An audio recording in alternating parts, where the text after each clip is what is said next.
There's an old adage that says, it's not how you start, but it's how you finish that matters most. But we know in the Premier League that the start you have, especially the first 10 games, can truly define how your season ends up. And on this week's episode of One Kick from Glory, we're going to be discussing that. We've picked out 6 teams whose first 10 games we're going to focus on this week. And I'm joined by Matthew on this one. So we're going to start off with the team, like as I said last week, have a 43-point swing they need to make up. And that is, of course, Chelsea. Going through hard times right now under the Todd Bowley leadership. But lots of changes. You know, we've seen Manny Mays move on. We've seen Ruben Loftus-Cheek move on to Milan, joined by Christian Pulisic. Pulisic, a player that, I mean, you know, I think 3 of your 4 players that have left the club in recent times, you know, Mason Mount, Christian Pulisic, Ruben Loftus-Cheek, had a big love for Chelsea and just unfortunately for many different reasons hasn't quite worked out. But enough on the players that are like. Actually, before we get into the top 10 fixtures, let's talk about those last 2, Ruben Loftus-Cheek and Christian Pulisic, both going to AC Milan, both wearing the shirt now. The shirt does suit them both, to be fair. How do you feel about both of those departures, and what do you want to see Chelsea do to kind of replace the quality those players had, if not necessarily the availability or the frequency of playing them? It was always going to be a case of those kind of players were always going to be lost. Their time at club was, you can look at it as like a bit of a 5 out of 10, where it could have been more for what they did, all the trophies they brought back, like Europa Leagues, Champions Leagues and whatever, which sounds great. It really could have been, it promised more, especially when Pulisic was announced to come in. Big things were expected with him. Ruben Loftus-Cheek, we've known for years and years. I've been watching the first time on Sky Sports years ago, breaking on like, it's not one of our midfield talents. And for all percentages and purposes, he probably had one good season. And he played probably some of his best football for other teams. Pulisic just had that horrible injury at the FA Cup final. He was on fire before then, properly on fire. And I thought, great, I just love watching this guy, Captain America, scoring all these great goals. And I think that horrible injury just really knocked, and the quality just disappeared. I mean, Champions League, he practically missed a sitter. I mean, Ice could have scored that, and that's what I thought, like, the downfall is coming. So I genuinely don't know how much longer this guy has. I don't even remember the fact that he's scored since then, which is crazy to think of a guy of that quality.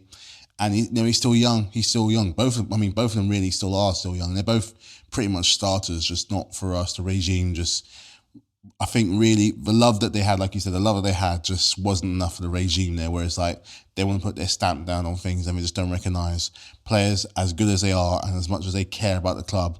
It's not where we're kind of moving forward. So we didn't put much of a defence for them leaving, but you know what? They left with, I think, I don't know, it's a kind of a bit of a bittersweet leaving, because you always knew there could have been just more to kind of come from them. But they're going into our second favourite place, which is AC, joining Tomori and Giroud. So they're going to be in good hands. So all I can really say for the pair of them is, you know what, fellas, it didn't work, but, you know, just what, if they're in the Champions League this year, aren't they, AC Milan? Yeah. I'll be keeping a very close eye on you guys. So I'll be keeping a very close eye. Let's see if Milan can do it next year. Forza Milan, eh? Let's see if another one can do it. If not one, then the other. Fair enough. And obviously there was news, of course, of David Fofana has gone out on loan to Germany, which I think is a good move for him. Strange transfer all round. I mean, fair play to him. It's a good pay packet. Obviously, he was able to help people out, but just didn't really work out from a footballing perspective.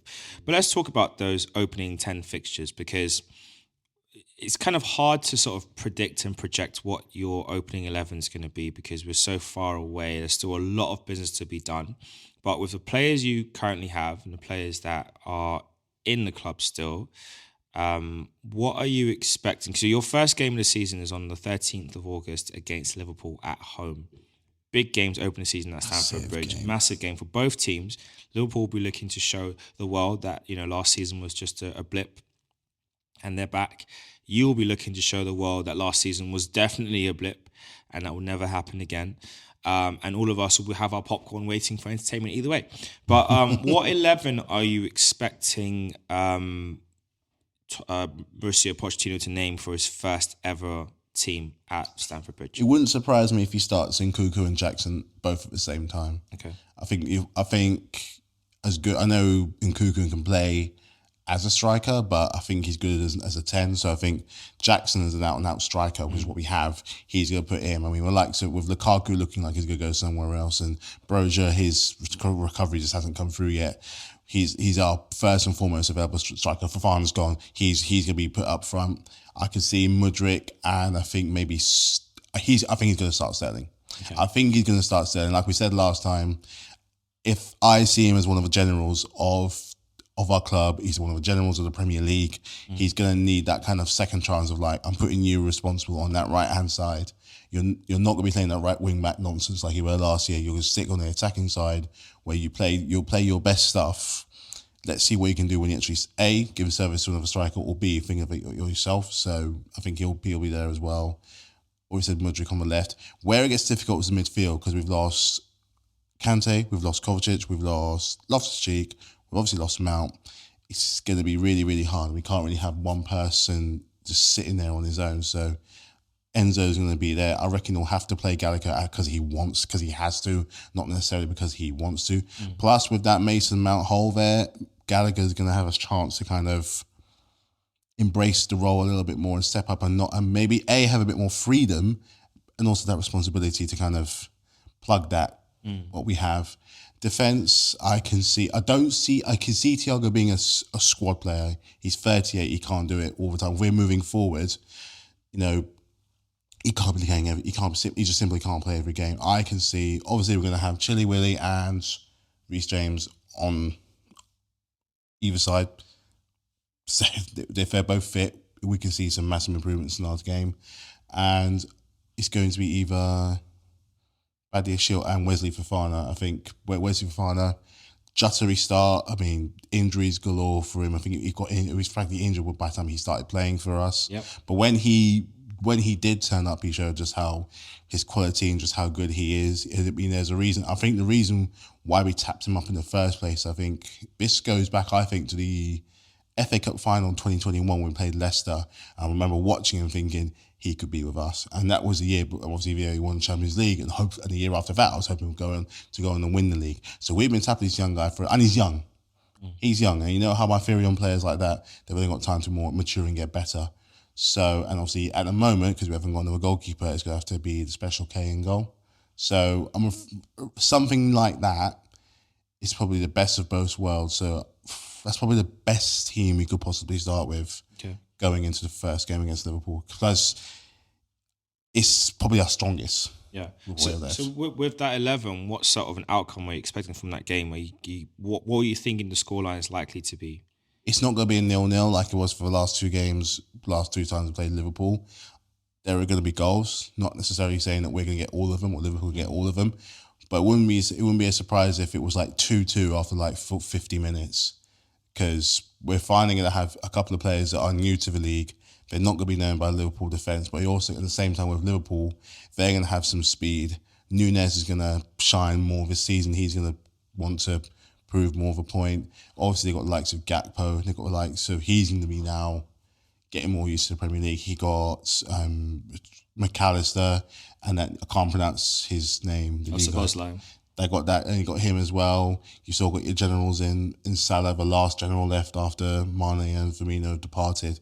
So it's going to be interesting because you've got two teams that are proving a point from last year that that's not the standard that we expect from either of our clubs. So it's going to be, I reckon it's going to be a firing counter coming out, just flinging shots from like God knows where, so quick. I'm expecting pace. I'm expecting like aggression. Especially with Sterling playing his former club again, that history is never going to die. It's going to be an exciting encounter. I wouldn't mind seeing maybe a cheeky 3-2 for the Chelsea. 90th, 89th minute from Gallagher can be done. He tried scoring a few goals last year. I'll even take if they scored first and we scored 3. But a cheeky 3-2. So you're saying probably like a 5-goal game, most likely with hopefully Chelsea win. It's going to be a thriller. It's going to be high intense game because both managers are good at a high intense game. So I'll be disappointed if it came up with a drab stinker 1-0. I'm looking at a scorer, a multi-scorer. I think there'll be goals in it. I think it could end up being a draw. It may even have the same feel of the game you played against Tottenham start of the previous season. That was great, yeah. When we had the handshake gate with Conte and Tuchel, you just didn't want to say goodbye to him. No. You look at me in the eye when you shake my hand. So it could have that level of drama without the handshake issues, because I don't think Pochettino and Klopp would get into it that way. But I think for Pochettino, he would want to re-establish himself as being back in the league. Yeah, he would want to make a statement. Redemption. Same for Jurgen Klopp. He will want everyone to know that, I'm not over yet. I'm not tired. I'm not finished. So I think there'll be goals in it. I think I'm going to go for a score draw. I think could be a 2-2 game. Could be a 1-1 game. It'll be an exciting game. I'm just curious to see what else Liverpool do with their kind of moves. If there's any more players they're looking to pick up and bring in. I think with McAllister, with Szoboszlai, those are two good deals they've done. I think there's still work to be done at the back in central defence. I think the possibility of bringing in a right back to alleviate Trent having to play there might be a thing they do. True. However, they could just do the inverted fullback system like everyone else does, and have Robertson play a bit deeper this season, tuck in more, and have Trent just advance into midfield and just do that. I mean, there's so many things they could do. Yeah. It works. But we'll see what they end up with. It's kind of hard to project without knowing the final kind of signings, but at the same time, it's exciting to see what our teams will do. So that's what I'm expecting there. Your next game is away to West Ham. Now, West Ham, who are going to be cash rich with the money off the back of the Declan Rice signing. What are you expecting from that match against West Ham? They're going to be smart they're going to spend a lot of money replacing that role, the hole that Declan Rice has left. We're going to win. I think we're going to win, but I don't think it's going to be a walkover, because this is something that they're probably going to be expecting, because this is going to give them a chance. When you lose a player like that of that caliber, yes, he's still young, he's a captain, and when you lose a player that has an impact on the club in so many ways, it's almost, I kind of see it as an acceptance sort of thing. I think a lot of players know, the managers know, the fans know. So it's how they kind of distribute that money to the areas that they need is going to be really, really interesting. So maybe possibly another backup goalkeeper to Fabianski, because he can't do it by himself. I know they got Areola, but he can't. He's more of a cup keeper rather than a league keeper. Maybe some more assurances up front. I mean, I forgot they had Danny Ings for a moment. I actually forgot until Can't forget about him. I can't. It's hard to forget, but it's just he barely starts. He's a smart striker, Danny Ings. He's been collecting claret and blue shirts. He's been at Burnley, he's been at Aston Villa, now he's at West Ham. So he knows what he's doing. He's starting a bit of a thing. So fair enough. I mean, maybe something in the. There's only other players that we can monitor apart from Mikel Antonio up front. Yeah. Midfield wise, I mean, I know they're looking at potentially getting Scott McTominay. There's a couple of targets that they've missed. They might be on the verge of missing out on because they haven't got the money to put any concrete bids in and complete the signings right now. Well, not until. So yeah, I did see something about Calvin Phillips going there to fill the hole. And this was actually months ago. Wasn't that talk about him being included in the deal for Declan Rice if he went to Man City? I think what I heard about. This was before the Champions. Possibly this was before the Champions League final. Okay. I think this was before you were tapped on him, because for a long time we were tapping on him. But I know he's Declan Rice. Yeah, we've been talking to him since January though. Yeah, so he's been on the radar for a while, but no one have filled up that hole. Whether it's going to be Calvin Phillips, I do not know. But Calvin Phillips isn't playing anymore. He's just not playing when he's at Man City, so it wouldn't be a bad option for him to go to West Ham and actually start for once. I do think we're going to win 2-0. Okay. Nice little 2-0. Happy with that. So. It's West Ham. I think off the back of them having the high of the Europa Conference League, obviously they've lost their captain. I actually think they're going to beat you at home. I'm going to say Jared Bowen will score the first goal of the game. I think they'll beat you 2-1 at home. I just think they'll have that bounce of, we've actually won a European trophy. We're a bit, because they're making a lot of noise online about they're a big team now, whatever. It's like, I'm really happy for the success they've had. But please, there is levels to this conversation. You guys, you're in the school now, but you're not on the 6th floor. Like you're in the school. You can see the stairway to the 6th floor. You're comfortably on the ground floor, and you can talk. And you've been up to the 1st floor. That's fine. They've showed you the lift to get up to floors 2 and above, but you're not allowed up there yet. So let's just respect the levels, please. You ain't prefects. Let's say it that way. You're not prefects. You're not prefects. But you are the transfer student that everyone likes and admired. But if you push your luck, you won't be the one everyone likes anymore. That's how I see it. Reminded every place. Yeah. Like, just remember, just calm down. You guys doing well, but calm down. Plus, they're going to need more players going into the Europa League because I don't think they want to make the same mistake as they did before when they got to the semi-finals. I think a lack of a squad will be a real bugbear, especially knowing full well they kind of really struggled in the Premier League. And I remember that weekend because we had them. This is when the season we were in the chase for Champions League places. We had West Ham. They had Arsenal. I forget the other team they had, but it was sandwiched in between the Europa League fixtures. And for the life of me, I couldn't understand why David Moyes didn't just rest key players. He started his strongest team in Europe. They struggled in the first leg. The league game, they struggled. Arsenal won, not very convincingly. We beat them. I think it was away from home we played them. And then the second leg, they needed to get the goals to win. They just didn't have anything left in the legs. It was a shame to watch. And I just thought that was a mistake from Moyes not to rotate then. So yeah, they've got experience, but they'll learn from it. Next up, you have Luton at home. It's your third game of the season. Comfortable 3-0. Oh, 3 points, I should say. Maybe 3-0, but comfortable 3 points. It's going to be 3-0. I think it's going to be... They're going to give it a go. This one of their first big ones of the league, going into a stadium that's used to... a culture that's used to winning. Because they're as far as stratospheres go from one side to the next, they're so different. So different. And they're going to be that kind of fan. They're going to give it their all. They're going to give our players a hard... The fans will give our players a really, really hard time. But I also think that they're going to be reminded of, now that the fact that they're here, it's staying here, but it's a trick. And in your third game, it's going to be really hard. It is at the bridge. So I don't know how big of an impact their fans will have. Right in a little corner. Because they're used to being properly there with the players. And they've got the smallest stadium in the league. So they're going to bring that kind of intensity with them, or they can just carry in somewhere. Because we're like a 40 odd thousand seats. Yeah. I think they're barely 10,000. But I think they're gonna come by and they're gonna have some fun. But I think ultimately they're gonna probably expect us to win. So I'm going with a nice 3-0 win. I think the problem would be if they got the first goal. Yeah. And they managed to silence Stamford. Because Stamford Bridge is not the loudest stadium in the world. Not like it used to be. Your fans are very reactionary to what's happening on the pitch. Like, if things aren't going well, your fans are not quick to rouse the players. Especially if, for example, let's play the game out for a bit. Enzo's dropped a couple of balls over to Mudryk and he's miscontrolled it a couple of times. Your fans will be quite quick to be like, come on, mate, we spent all this money, you need to be doing better. The support, there'll be some cheering him to come on, man, you can still do it. But there'll be a good number that will be getting on his back for not controlling the ball. So I think if Luton get the first goal in that game, I think it will be, you might fight back to win, but I think it will be a very, very, very tough game if they score first.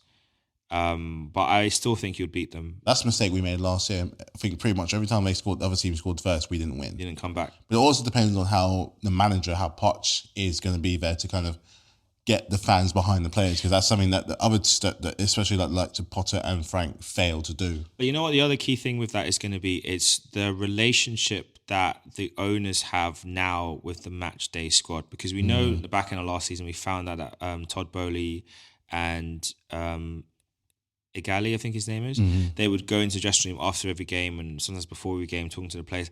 I think that needs to be cut out. That needs to stop. Because that could create this impact, this continuous feeling of, everything we do, it's almost like, here they come again, I'm probably going to get replaced next week. Yeah. And as a player, you don't want to feel like, I might not have a job or I might be getting replaced.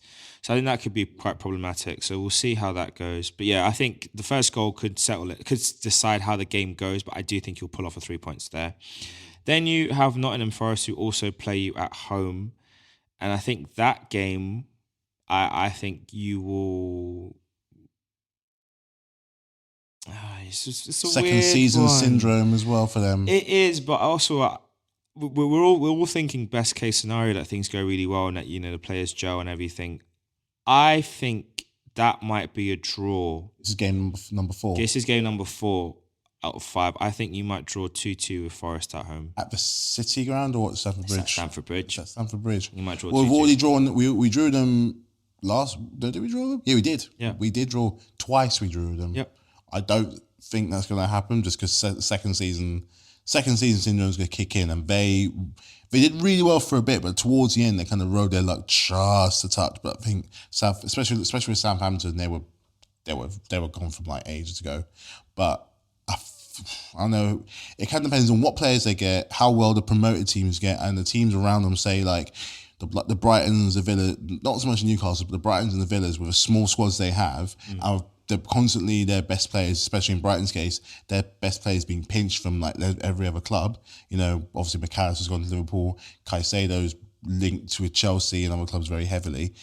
And how they replace them, I'm not saying they're going to be in the relegation zone anywhere near, but seeing a team like that be weak, seeing a team like Villa and seeing a team like Brighton weak, that would be a prime place for, say, like a Forest to look and be like, well, they're getting a bit weaker. Let's establish ourselves more in the bottom half of the table, or better, Stephen, the top half of the table. If Forest got like a 12th for the season, that'd be seen as like progression from the last year they got promoted. If Forest finished 12th this coming season, I would be really, really, really, really happy for them, to be fair. That would be an incredible outcome for them. Also, no, if he keeps his job, if Cooper keeps his job and has managed to properly strengthen and maybe lose some more of the championship players that they had, because they've got some good players that you like. Was it Brennan Johnson? He was good. Walker Peters, was it Walker Peters? Or is he Southampton? He's at Southampton. Hang on, who was it they had? There's someone there that was another player that was really good. They have Morgan Gibbs-White. That's one, yeah. Who won with England at Under-21's championship this summer. A player that I admire very high, and one I'm saying within the next 2 to 3 years, I will not be surprised if like a top 6, maybe even a top 8. But I think he's got qualities to make it out of top 6 team. Didn't concede either. So yeah. Didn't concede a single goal during the whole tournament, so that's something. But if they can add to that with, I think, more established Premier League players, so I'm kind of surprised like a lot of these players that went to Saudi wouldn't consider a club like Forest where they can show off more of the experience to then go off to Saudi the next year or something. But I think it depends on how they strengthen. So I'm still going to go ahead and say a win. I'm not saying it's going to be easy. I could say I'll go over 2-1, 3-1. If we score first. Well, you know what's really interesting, because they haven't really made any concrete signings so far. Chris Wood has been signed, obviously because he was on loan, but that's been made permanent. But beyond that, it's just been players returning on loan. They are linked to Callum Hudson-Odoi.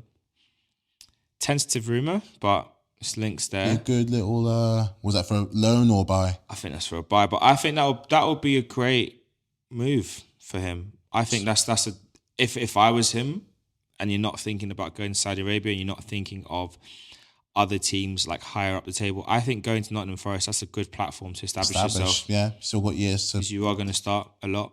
If you perform really well, you might get that next move back up the table to another team. So I think that's a good spot, good place to be. Interesting. So your 5th game in this run is away at Bournemouth. Lovely ground. This will be... so far, not including Liverpool, one of Poch's most difficult games because of the history we have there with Bournemouth and with a proper bogey ground. Well, let's be real. Last year, every ground was a bogey ground, even our own. So this is going to be very interesting. It's going to depend on, and I mean, I'm not even joking when I say this, it depends on what time of day the game's on, because that can play. I remember once we played during the week and we were 3-0 down at home, away to Bournemouth being away. Well, you're playing them on Sunday 17th of September. So it could be lunchtime, or it could be the last game of the thing. I could possibly see 2 o'clock. 2 o'clock, so it's the first game of the evening. This could be the banana skin. This could really be the banana skin. Oh. See, this is the one, from history alone, I could see being a draw. Most likely being a draw. I'm talking either we score first, and we do what we did last year and sit. They come back. Dominic Solanke does something stupid. Or it goes the other way where they score first, we're on top, but we just can't find our way through goal. And then we score like very late on, maybe, I don't know, a late Raheem Sterling shot or something. This, so far, I think is the first banana skin that he's got to be very wary of. I'm going to say you're going to beat them. I mean, you're going to beat them 2-0.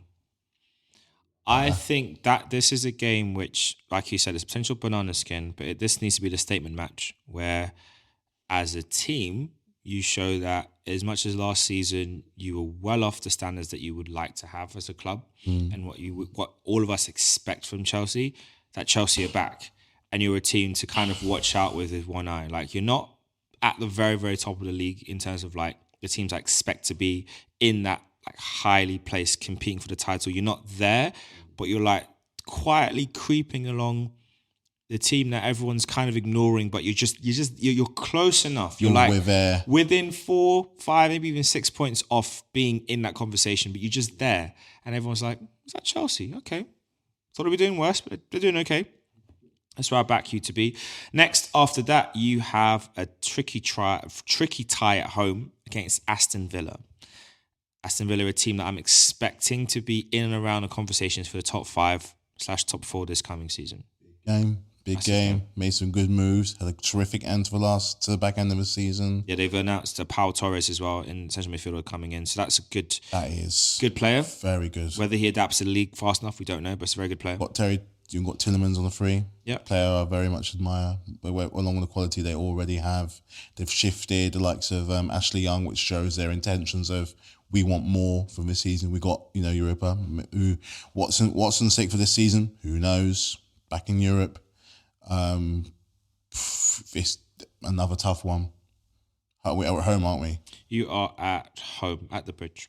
This is either going to be an entertaining draw or a disappointing win for us. Where we're going to have to be on the back foot for most of the time. Because I think Unai Emery is just going to want that coming to Stamford Bridge. I don't think he's ever actually wanted Stamford Bridge, because I think Villa beat us last year. Villa did beat us. They did beat us. Yes, they did. And I think he's want to taste that again. But it's going to be an entertaining draw or a disappointing win. Which sounds strange, but yeah. Yeah, I think they're going to beat you. You're going to beat us? I think Villa are going to beat you. I think they're going to beat you either 1-0 or 2-1, in that they go 2-0 up and then you pull one goal back. I just think they're a potential force to be working with this coming season. But also I think the way how Unai Emery studies teams, he would put together a game plan which could cause you a lot of problems. And I don't know if your team has it's not about maturity. I don't know if you would have the cohesiveness at that point in the season to overcome what they could throw at you. Now, again, this preseason might change all that, and the games you play, I'm going to look at quite a lot of your matches to see how things are shaping up, what kind of positions players take up and how they look intensity-wise. But I think that could be the game where people start to wobble a bit on the Pochettino era. So you would have had a good game in the previous game against Bournemouth. Everyone's happy, and then this game kind of brings it back down to earth again. And then you go off to your West London rivals Fulham at Craven Cottage. Monday night football, 8:00 kickoff. What are we expecting there? Win. I'm not having Willian have one over on us. I'm not having Willian, and especially as he run rings around us at Craven Cottage, because he was really good that game, which I hate to admit. That's true. We're really, and it was one of the frustrating games, because I think one of the best teams in West London was them or Brentford, and then us somehow. What are so frustrating.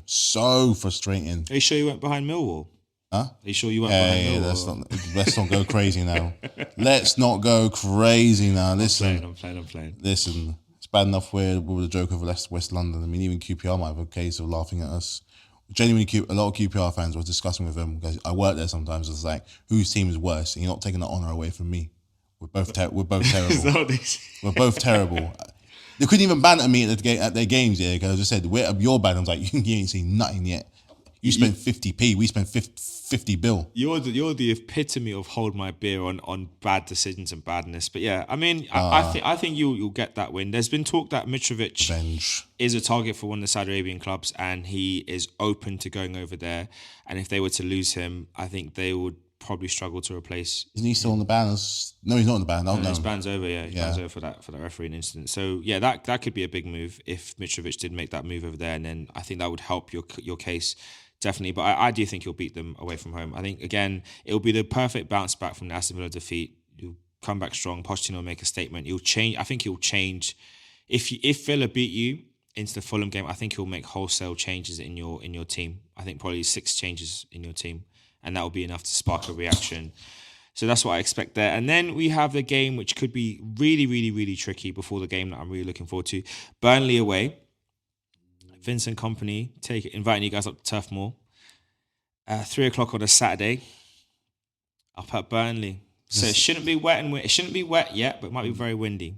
September, yeah? This is in October. October 7th. The sun is setting earlier and earlier by the day. If this was next month, I would be thinking a bit different. I think this is going to be a hard-fought 2-0 win. Hard-fought 2-0 win. They're going to give us a game. He will give us a game because this is not the Burnley that we last played when they were relegated. This is a very different looking Burnley. This is an exciting Burnley. Yeah. Which is something that... It's weird to say, isn't it? Weird to say. Because they were playing some great stuff in the Championship. Really great stuff. They didn't lose at home for ages. Beaten by QPR, funny enough. But no... It's going to be entertaining. It's going to be tough. They've already made signings already. They've shifted a lot. They're making their statement. They're making a statement clear because they're not taking over for players that have gotten there. Because they've got to realise that we've got to move on. And if we're going to stay in this league and make more of a statement, make more of a serious statement here, and potentially push higher up the table and not be at that first risk of being relegated and having people bet us to be relegated first, we need to move on to the players that thanks for getting us here, but for the both of us, we've got to move on to get something better. So this will be hard fought 2-0. Unless it rains. So the rains will change it if 2-1 if it rains to us. 2-1 to you if it rains. Game. I think they'll scare, and I think they might score first. Well, so far they've made 4 transfers in. They've got Jordan Bayer in from Borussia Mönchengladbach, centre-back. They've also got Dara Rocher in from West Brom, another centre-back.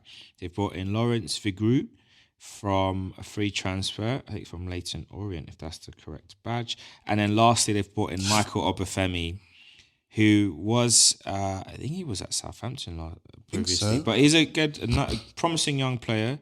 They got him from Swansea this coming season. So that's quite interesting, the moves they've made. I actually think they are going to surprise you, and I think they are going to win. I think they're going to win. Burnley are not the Burnley we've known in the past. And the way how Burnley played last season, at home in particular, they were very, very dominant. I think Burnley will beat you. I think they will beat you, if not 1-0, it might be a 3-1. Yeah, I think it's going to be one of those results. Everyone's going to sit back and be like, what's just happened here? I think that will be the one. And then we have the derby, the London derby, Chelsea at Stamford Bridge versus Arsenal. You'll be beaten at home. Sorry to say it. Again, I think that'll be that was quick. 2-0 Arsenal win. This is probably the third one because by now Rice will be there, established in the team. Yeah, this is in October 21st. So we probably lean. Would your first Champions League game already go? Yeah, first set of Champions League pictures would have been played by then. It's gonna be. We're gonna park the bus because we're just gonna have to. But it's going to be a draw, or you're going to nick. I hate if Havertz will score, but I don't think he will. I think Jesus will do what he does. He'll score again. He likes scoring at the bridge. Well, actually, last year, you'll get centre-back Gabriel scored. Someone called Gabriel scored. Wait, no, Martinelli. Big Gabby, Martinelli and Jesus have all scored at Stamford Bridge, respective clubs. One of them will score. And there'll be VAR in 0-0. I mean, I wasn't even thinking about Kai Havertz scoring and his return to Stamford Bridge, but you know what? It's kind of set that way narrative-wise for him to get the goal to start the party going. We're going to give him... The question is, does he celebrate? That's the real question. Not does he score, does he celebrate? I don't know if he would. I don't know. Once, but we're going to have his eye on him. Scrutiny on a whole new level. Yeah. I mean, it could be similar to when we played you at the Emirates and Odegaard scored a screamer. I just think the way how Arsenal will use Havertz this coming season, the positions he's likely to take up, the positions that Xhaka got last season and the goals Xhaka didn't get from those same positions, I think if Havertz gets in those same areas, I think he'll score against you. Still saying a 2-0 win. It could be more, but I think you'll lose that game to Arsenal and I think Havertz will score. Just to really kind of round off the game. It's like as if it couldn't get any worse. You'll get Havertz to score against you. Gallagher on him. Watch him. I'll put Fafana on him. Yeah, there you go. If you put Fofana on him, he might get a hat trick. Anyway, to round off the Chelsea fixtures, you are back at home again against Brentford. This is an Ivan Toney less Brentford. They do have Sharda, who I expect will start most of these games up front. There's been talk that the Tottenham, some of their directors want Ivan Toney and want the club to look at purchasing him I don't know if it's in now or for January, but either way, looking at bringing him in. So that could be interesting to see if anything happens with that. But what are you expecting from your boys? Well, this is where I think the bounce back could be very important. If the result doesn't go against Arsenal, which is a 50-50 chance, this will be the bounce back. Nice 3-0, 3-1. You want against They got no Ivan Toney, and I know their replacement's coming in, but Ivan Toney is the talisman, and for the longest time where he's been touted to leave Brentford and go into bigger things. Obviously not like likes of Newcastle, his old club, but maybe somewhere he can, if he wants to have that England spot to deputise for when Kane isn't playing, he's one of the next best options that we have. So I think this is where the bounce back comes. Nice round 10, we're going to bounce back. 3-1. 3-1 Chelsea win. I think it will be a 2-1 tight win, late winning goal by Mudryk. The goal that will make Chelsea fans realise what we've signed. I think he's going to score an amazing goal. And he's going to be an amazing run. He's going to take it all the way and get the goal to win that game for you guys. So that's it for Chelsea's fixtures for now to start off the season. I think that's not a bad run of games and run of results. Just looking at those games in general, let's say the worst case scenario happens and you don't get off to a really good start, like your first 3 games, you don't pick up maximum points in any of them. Which match do you think will be the make or break match for the perception of Poch? Not to say that they would let him go after like a poor 10-game run, because I don't think you will.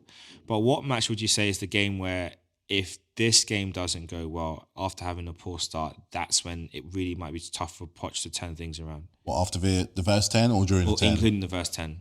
So of these matches, which one do you think, if things don't go well, which game do you think is going to be the one which is going to be like, this could be the make or break game for us? I'm not going to say Arsenal, that's too much of a big ask. Yeah. I know the history is there with Spurs and it's just going to be too much. The event will take over. I probably think the game was going to be like, a turning where it's going to be, I think I'm going to stick with the game after with the Brentford, because I think most of the harder games are going to be in that bracket right there. Burnley, like you said, could be tricky. Forest could be tricky. West Ham coming off their Europa League, Conference League victory could be tricky. The one where even Fulham could be tricky because I think in history we didn't beat them once last year. So I think Brentford's going to be the one just because I think it's one of the more winnable, of all the games, it's one of the more winnable ones in that group. Where after a nice perfect round 10, which I think most or every manager should be given, is like, this is the one. They've got no talisman striker.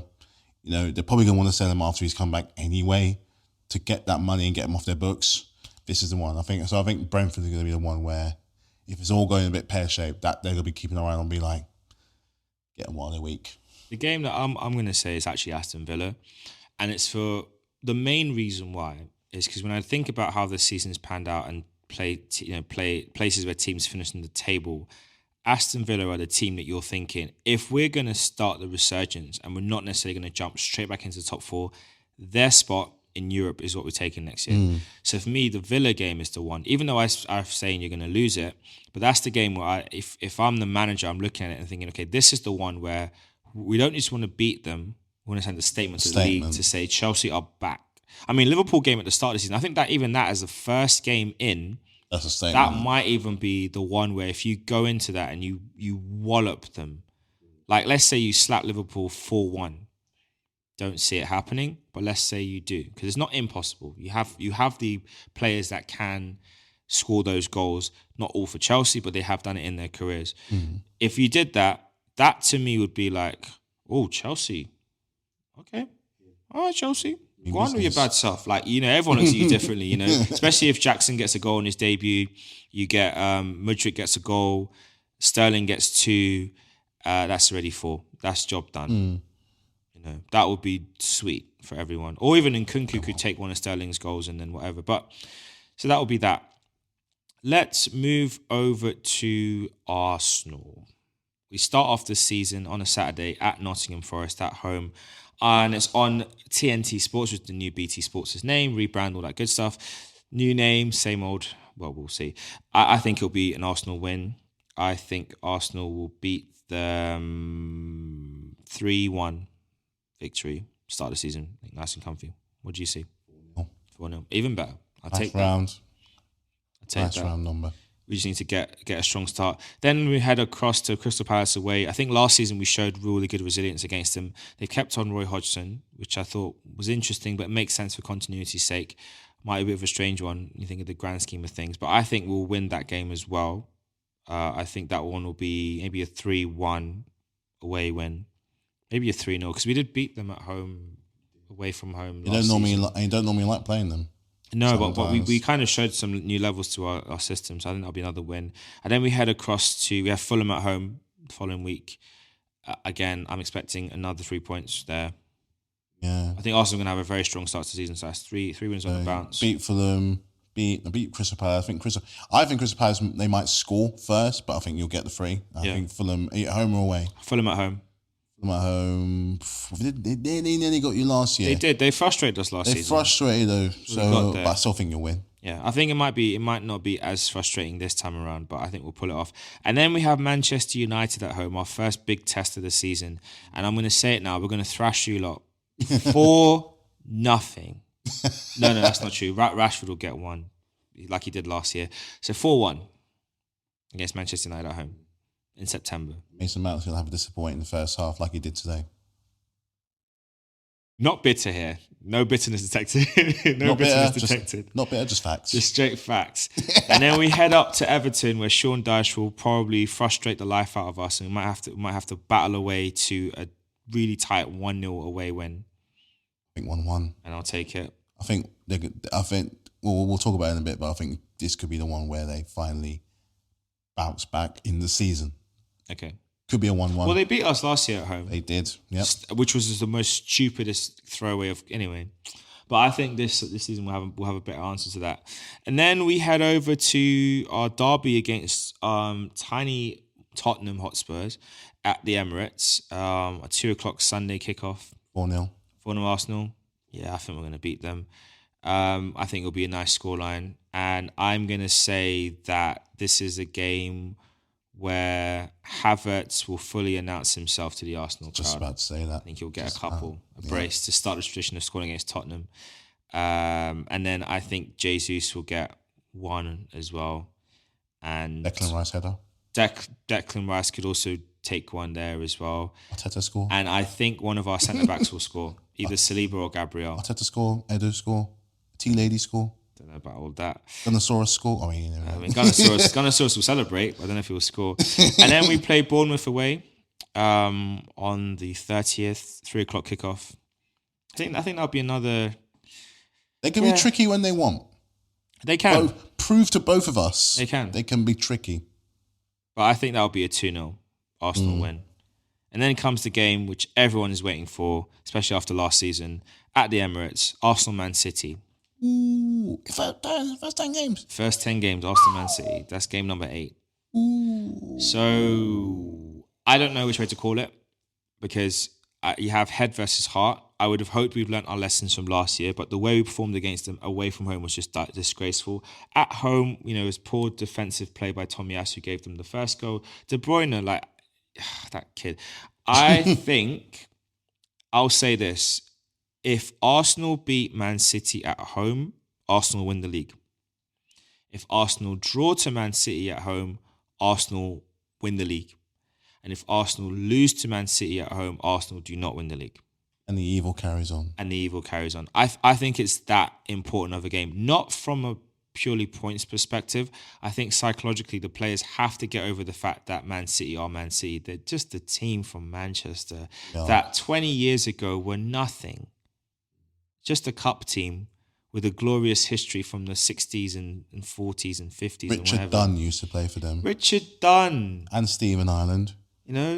And Sean the Goat Goater.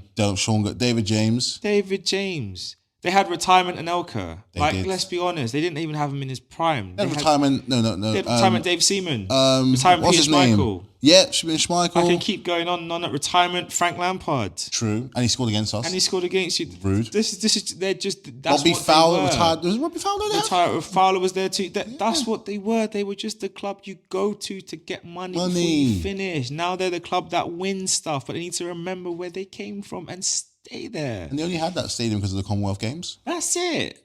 It's not even their stadium. It's not theirs. It's the government's. So yeah, I think that game will be very seismic. I think it will probably end up being a score draw, but I would hope that Arsenal can just surprise everyone and just get a comfortable 2-0 win. But I think it'll be a score draw, like a 2-2. I reckon, I'm going to say this because it's one of the ones I'm not sure about. It's going to be 2-2 up until 90 minutes. And then it will change. Then it will change. Yeah. I don't know. Which way? Yeah.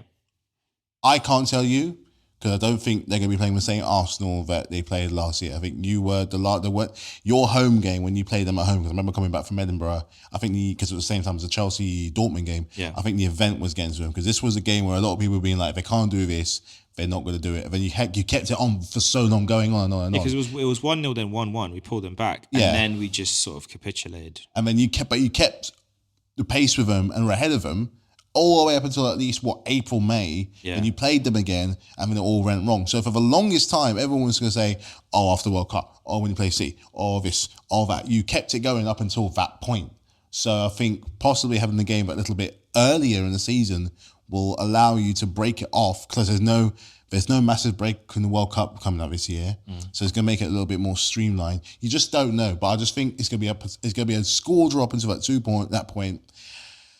And it's the last game before the international break as well in October. So I think it will be good to make a statement to say, look, we meant business. Last year we fell short. This season we're coming for everything. So I think it's a tough one to call. I can't. But it's a super important game. I think definitely getting as close to 3 points in that match is going to be vital. And then, like I said, we play you at the bridge and we get you when you're tired. I think we'll get you when you're tired, when you're knackered after City and Champions League. You think you're going to beat us in the 21st? I still think it might be a hard fought draw, but that draw will feel like a win. Yeah, I said before, we'll beat you there. And then the final game in Arsenal's run is against Sheffield United at home, October 28th. You're at home. We're at home. You'll beat them when you're at home. Yeah. If it was away, I'd feel different. Yeah, I think away it'll be trickier, but I think it will beat them. I think it will be. I'm going for a clean sheet. Go for a 3-0. Yeah, I think it depends on having a goal. Yeah. Well, for Sheffield. Mind you, if you play them in return leg, it's between November and March. You probably will lose. That Sheffield, they don't play at Sheffield. Don't. And then moving on to Luton Town, we'll quickly fly through their fixtures. It's quite interesting to see what they do this season. I'm actually quite excited to have a new team in the Premier League for once. And, brand new. You know, we did want Football Heritage to come back. We were rooting for Coventry City, to be honest. Big time. But for some poor penalty technique and, just unfortunate luck, they didn't make it. But we were hoping they would. But, we've now got someone new to look up to. They start off the season at Brighton, away from home, so at the Amex. What are you expecting from them? So it's going to be a hard first game. Saturday, tough game. New season, Europe. De Zerbi's going to have much more of a established hold on the league and understand it, and potentially, he's pulled in he's pulled in a good general in James Milner. He's going after that record from Gareth Barry. I can feel it. I do generally think he's going to have so much to give to that very young team. They're going to pull in, and they've done. I think they're going to do some more business, pull in all these. And they're going to be the new Leicester. Okay. They're going to be the new Leicester. I'm not saying they're going to be winning the league or anything like that, or necessarily challenging for trophies, but they're going to do what is, I think, more important, and it's establishing that Premier League status and going into Europe. They're going to be in for a very rude awakening, Luton, because Brighton aren't a big team, but they're a competitive team. So this is probably going to be their first taste of defeat. It's going to be a 2-0 to Brighton, I think. If it was home, I'll feel different. Yeah, I think Brighton will beat them as well. And then they move over to their first home games against Burnley. So it's a championship rerun. How are you seeing that one go? Old rivalry. I can't remember how their games went in the championship going ahead to this promotion. But I'll say this. If the game, so they're at home. They're at home. So Burnley beat Luton Town 1-0. in February in the Championship last season. I reckon Luton could be out for revenge. New teams, new league.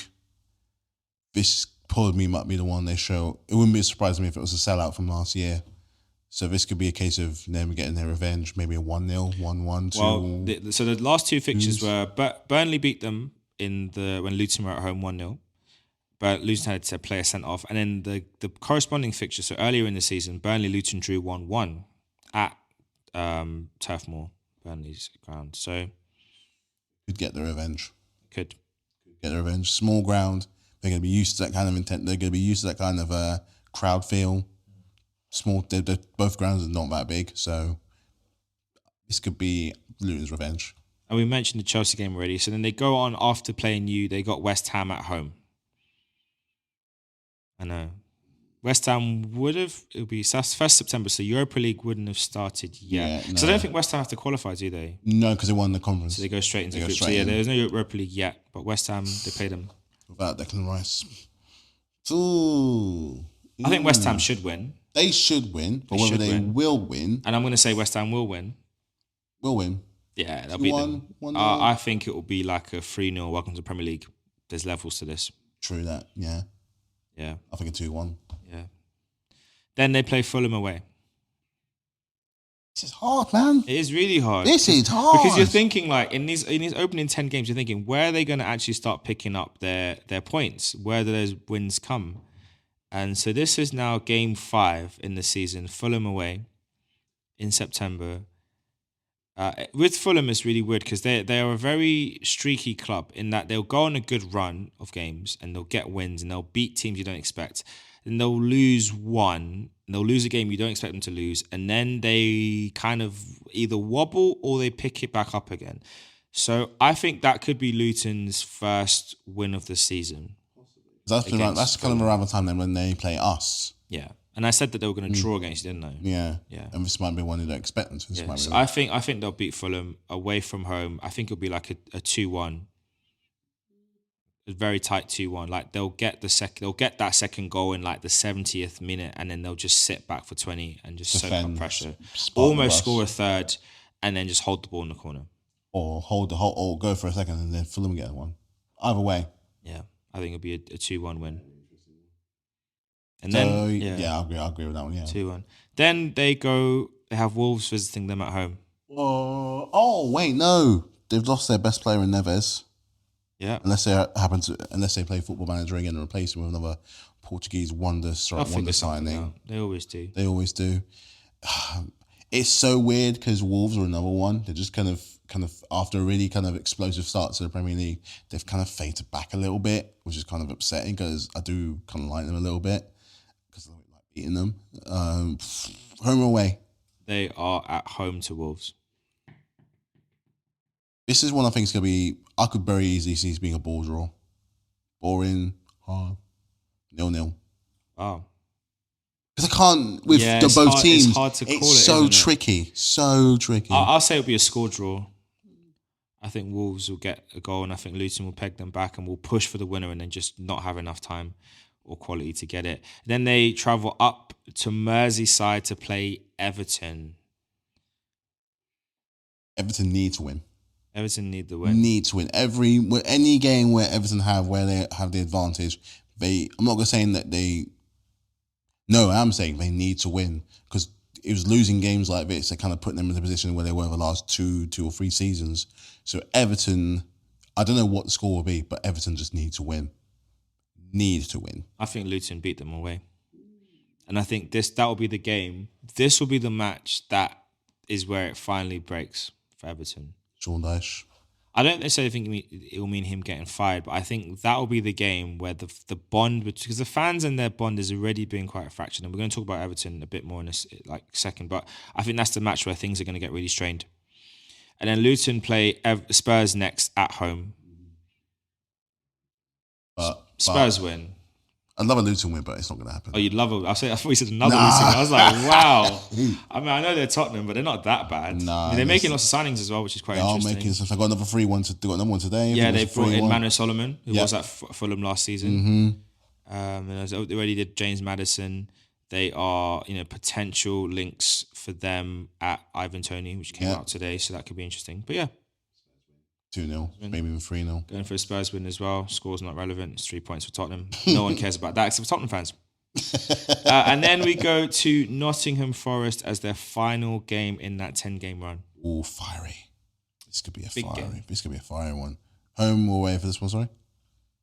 They are away to Nottingham Forest. Forest win. Maybe a 2-1.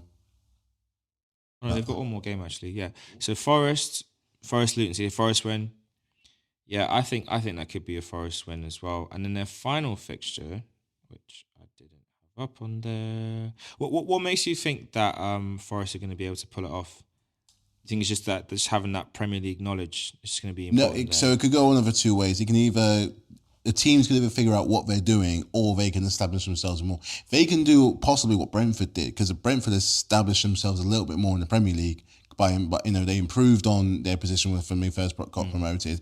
They didn't necessarily make any massive, big time marquee signings. Yeah. I'm not saying that's what Nottingham Forest need, and Nottingham Forest don't need to do that. They just need to strengthen in key areas, bring in players that are good to go, good to play. They don't have to necessarily be Premier League proven, but they want to have a want to play, like when they started the likes of Pontus Jansson from Leeds, someone who wanted to play, and at one point himself was actually in promotion hunt for himself with Leeds a few years ago. So if Nottingham Forest were to pinch, the odd player here or there, like you say, with a point to prove, like someone like Hudson-Odoi, that's a good signing to go for, because he's fresh off a loan move in Germany. He's always had history with Chelsea.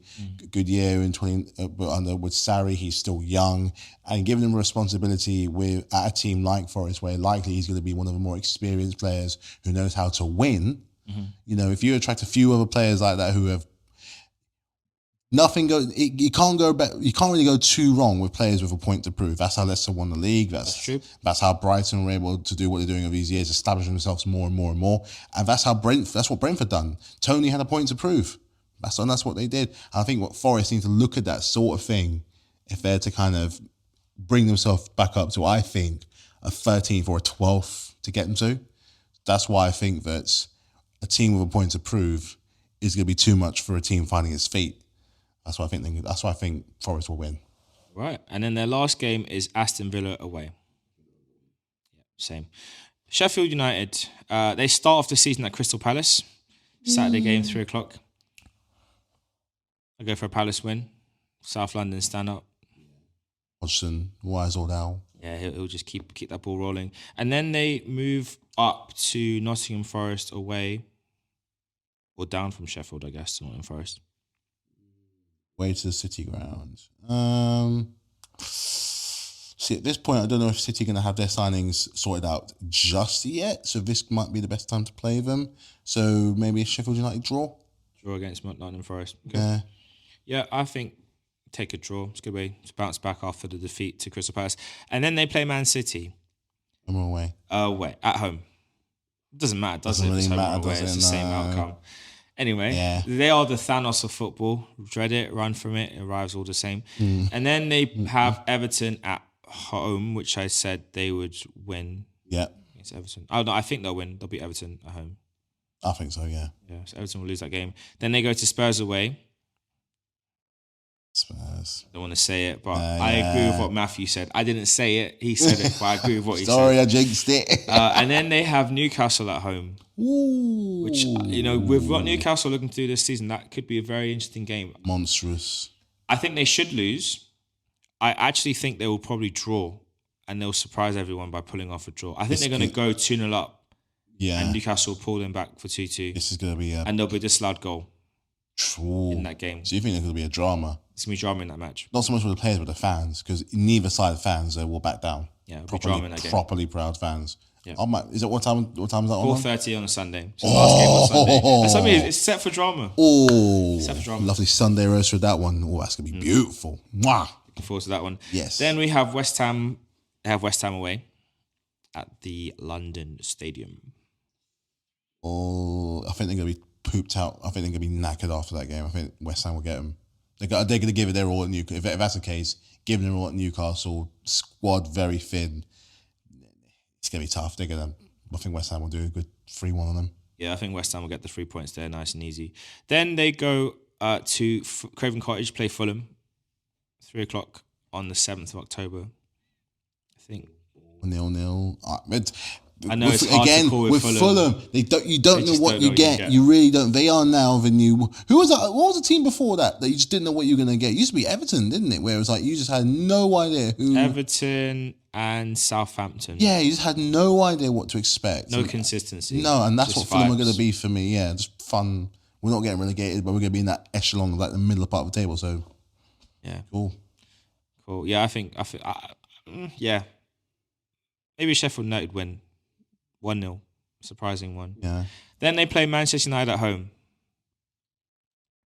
That should be a Manchester United win. And I'm going to say a Manchester United win. I think Man United will beat them 4-0 as their statement of being in the title race. And I'm saying that with air quotes in my eyes. Yeah. Title race. And then go back to square one the second And then back to the usual routine from them. Yeah, I can go with that, yeah. And then we already covered the Arsenal game. So we've got Burnley as well to cover. I think they're a very interesting outfit. They start the season off on Friday Night Football against Man City, 8 o'clock kickoff. Are we expecting an upset? Will Company outdo the master? At Turf Moor. At Turf Moor. Or will the master just lay down the law?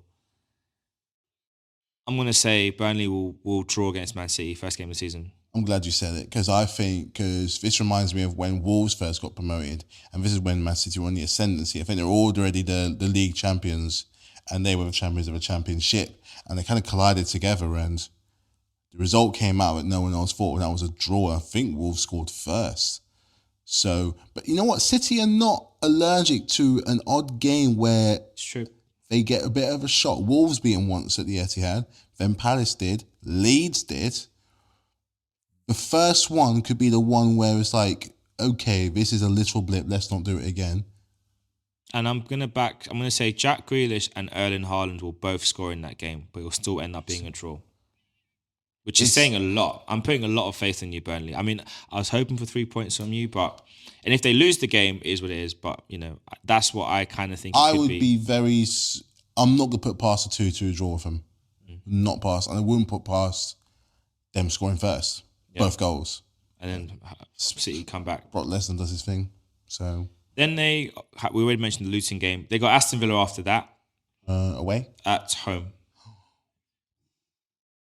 Whatever happened, they're going to be knackered. They're going to be properly outdone by City. They can give them a run around. No. So they have City first. They have Luton. Then they have Aston Villa. Oh, City. Oh, yeah. So a bit of a break. We've already discussed Luton, yeah. So a bit of a break in. Oh, yeah, a bit of break in between. They're more likely to lose here. Less at stake. I think they'll get a good result in the first two. Draw City, beat Luton. No, I said Luton. No, I said Luton to win because of revenge. Yeah. This could be another. Then they'll bounce back against Villa. Possibly, or it could be a draw. Yeah, I think they'll beat Villa. Then they play Spurs at home. So Burnley are at home, Spurs are away. No, we didn't do it. We didn't say this one, did we? This might be the one they lose. I said they might lose. I'm not saying the full words because ew. Yeah, I'm leaning with what Matthew's saying, caveating it with I don't know what kind of Spurs we're going to get, but then again, Burnley are really good though. They are really good. No, I'm going to change it. I'm going to say Spurs will lose to Burnley away from home. Is what it is. And then they play Nottingham Forest away. Monday Night Football. Fifth game, Nottingham Forest. Can't keep saying draw all the damn time. Makes me sound indecisive. You can. I mean, it's got draw written all over it, doesn't it? It does. I just don't see a definitive reason for them losing it. So yeah, I'm going to say draw. Morgan Gibbs White to score an absolute worldie of a goal. Calling that right now, but a draw most likely. And then they play Manchester United at home. Saturday Night Football, 8 o'clock. Big game. Get the dominoes out. Ooh. Against Man United. I'm going to say this. Weghorst will score against Manchester United, something he couldn't do for them, and Burnley will go on to win the game like 3-1. And it will be the match that shows Ten Hag that this squad is not as good as he hopes. Yeah. And there's still things to be addressed. Mason Mount misses penalty. Oh. I'm not bitter. Just facts. Go that far, but it's fine. Just facts, remember, innit? Keeper saves it or he drags it wide? They're playing in Burnley, right? Yeah. He sends it to Blackburn. All right. And then they play Newcastle after that at St James's Park. I think this is gonna be the one where it's gonna be too much, and then they'll be gallant. They'll be gallant. So because I've seen what company can be like in the dressing room, so I know they're gonna give it their absolute all. They won't want to let him down, but I think this is gonna be the one. I think it'll be a draw, personally.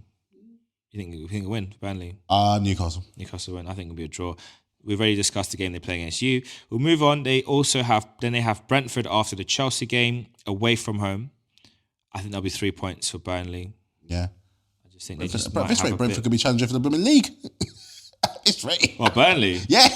Well, I think there'll be a surprise package in the table. I think they're going to be higher than people expect them to. They have to a good start off first with. few games, and yeah. then it will kind of average out, like how we had, wasn't it Brighton leading the table last season? So I think it'll be something like that.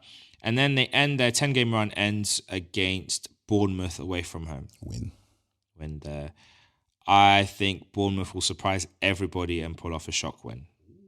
Yeah. Wait, are they at Turf Moor or? They are at they're at the Vitality Stadium. Oh, okay. I'm still going for Burnley win. I think they'll surprise everyone.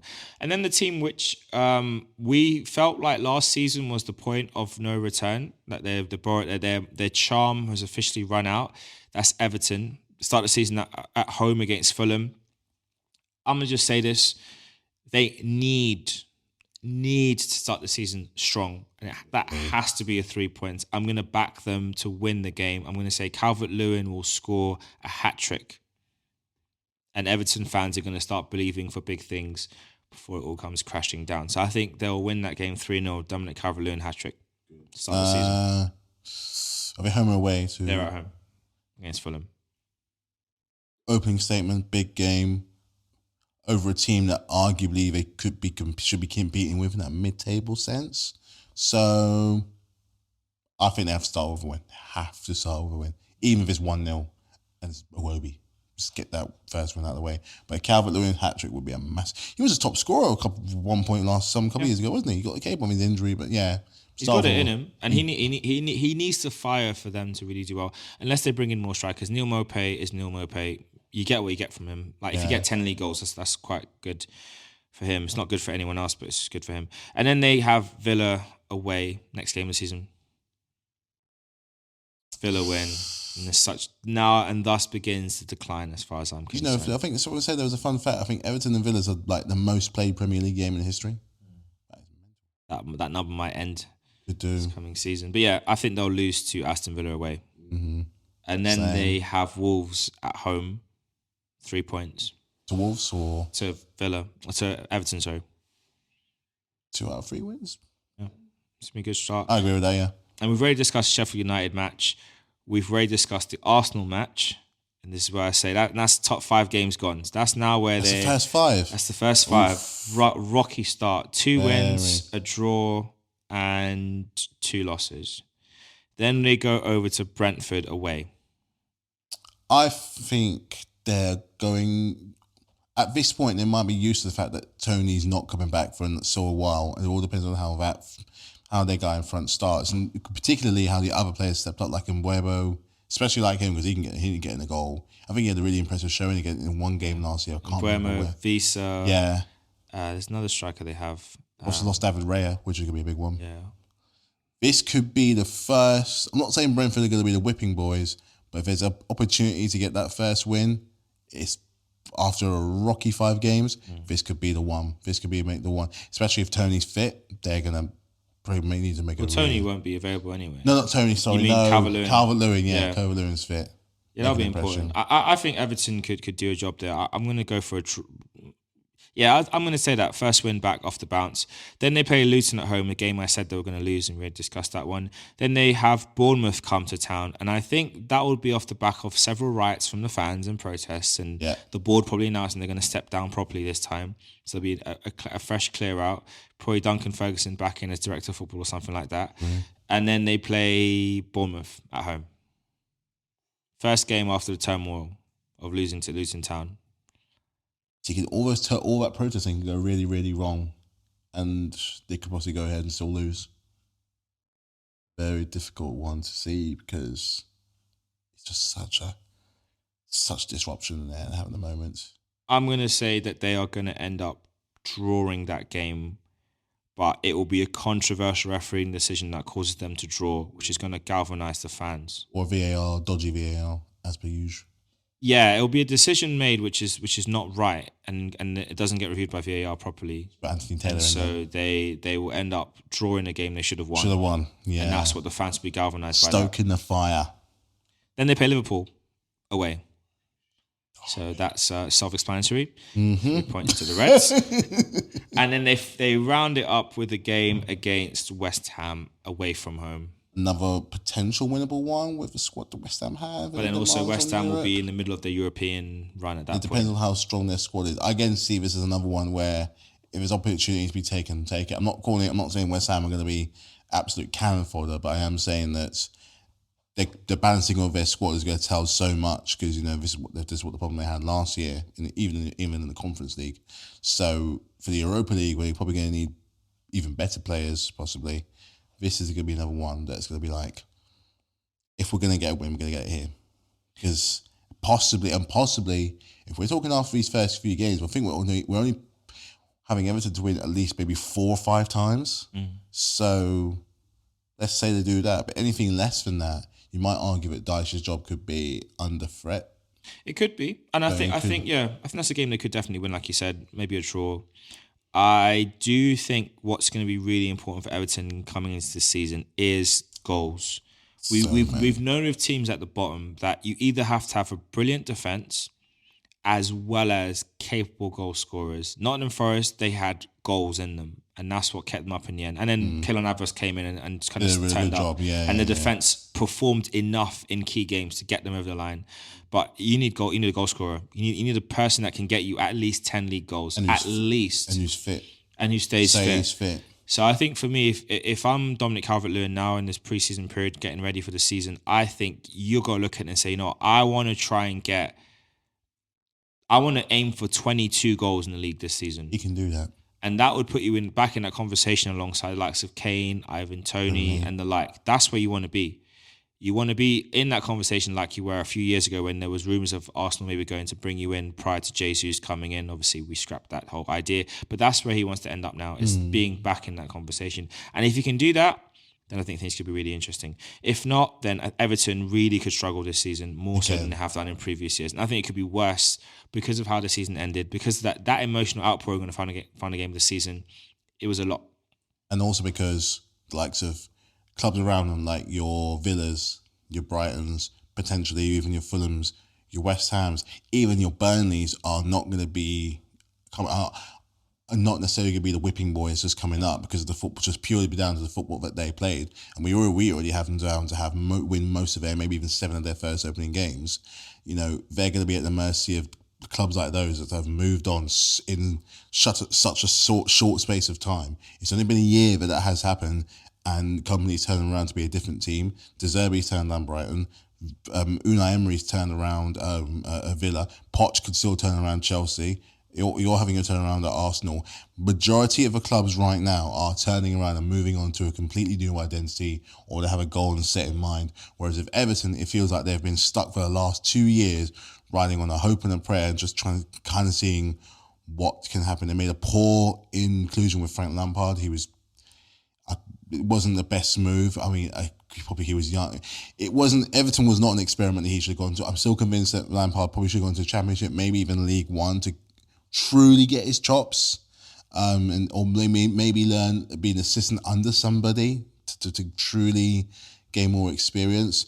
I think with Everton, with the players they have, because the Thing Ball barely saved them, Dyche Ball barely saved them. They finished at 17th, barely saved them. They got goals in them with Iwobi, with Mope, and indeed with Calvert-Lewin. So it kind of needs a bit more of a manager that plays some top quality football. And I know he didn't work with us, but it could be a chance of redemption because he'll have a bit of redemption. It wouldn't surprise me if Potter was to step back in. Maybe the Everton job could be his. Because the expectation is going to be just survive, stay up. Don't worry about the cups. Just get us higher than 17th for the second time. I mean, if they got to say 11th would be a start. and then try and establish. I think Everton's going to be an easier one because of the expectations rather than what Chelsea had, and they're more likely. Plus, with his want for English players, I think they're more likely to listen to that request. They're more likely to get in young English talent to potentially move on. Get them good, and then move them on. But that could be my first call of the season. I think Dyche will be one of the first ones to lose his job if it goes really poorly. It wouldn't surprise me if someone like Potter would step in. So, Well, Graham, the job might be running at a horizon for you, and if not, just keep resting and learning new things. Yeah, I think obviously the first 10 games are huge and, they kind of set the tone for the season. You want to get off to a good start. Like, Arsenal got off to a big start last year and it set them in the right direction for the rest of the season. Obviously, Liverpool did the opposite. There's a few other kind of mixes. Man City tend to have a slow start to the season, but then they get firing and, win their last 30 games. So, yeah, I'll go from 10 to 1, yeah?